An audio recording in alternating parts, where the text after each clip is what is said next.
জাতিসংঘ নিজেই বলেছে গাজা আজ মানবতার কবরস্থানে পরিণত হয়েছে এবং আন্তর্জাতিক আদালতে ইসরায়েলি নেতাদের বিরুদ্ধে যুদ্ধাপরাধের দায়ে গ্রেপ্তারি পরোয়ানা জারি করা হয়েছে এবং আন্তর্জাতিক বিচার আদালত বলেছে ইসরায়েলকে গণহত্যা বন্ধে ব্যবস্থা নিতে হবে।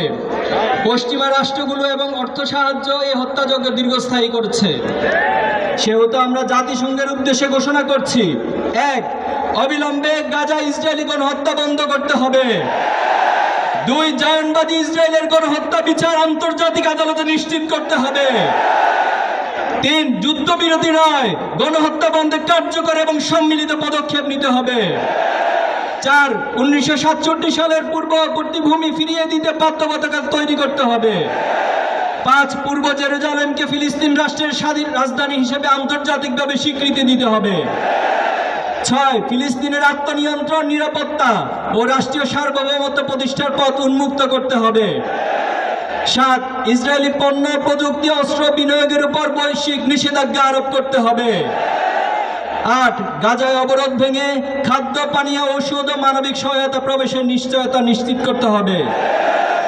নয়, জায়নিস্ট অর্থনীতিকে সহযোগিতা করা বহুজাতিক কোম্পানিগুলোকে কালো তালিকাভুক্ত করতে হবে। 10, আন্তর্জাতিক মানবাধিকার সংস্থা ও গণমাধ্যমকে গাজার প্রবেশাধিকার দিয়ে গণহত্যার সত্য বিশ্ববাসীর সামনে তুলে ধরতে হবে। মুসলিম উম্মার নেতৃবৃন্দের প্রতি আহ্বান, যেহেতু ফিলিস্তিন শুধু একটি জমিনের নাম নয়, এটি আমাদের অস্তিত্বের প্রতীক, এটি উম্মার আত্মপরিচয়। গাজার রক্তস্রোত আমাদের সম্মিলিত ব্যর্থতার সাক্ষী হয়ে আছে। ইসরায়েল একটি অবৈধ দখলদার শক্তি, যে উম্মার প্রথম কিবলা আল আকসাকে মুছে ফেলার শয়তানি প্রচেষ্টায় লিপ্ত রয়েছে।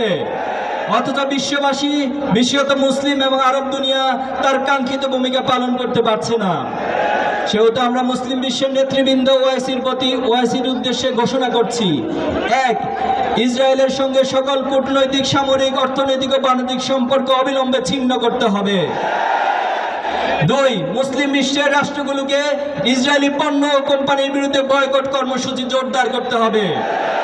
তিন, গাজার মজলুম জনগণের পাশে ঔষধ, খাদ্য, আশ্রয় ও মানবিক সহায়তা দ্রুততম সময়ের মধ্যে পৌঁছে দিতে হবে।